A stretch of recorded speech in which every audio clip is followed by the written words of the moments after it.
Hey guys, welcome back to our channel. Let's make nutritious food. Today we will prepare a healthy salad made of black chickpeas.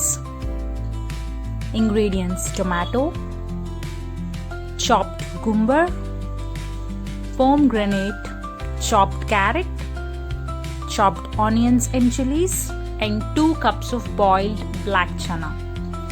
Take a bowl and add 2 cups of boiled black chana. Add finely chopped onions and chilies. Add chopped carrot. Add chopped tomato. Now add chopped cucumber. Add pomegranate. Add finely chopped coriander. Add salt according to your taste. Now add lemon juice. Squeeze the lemon.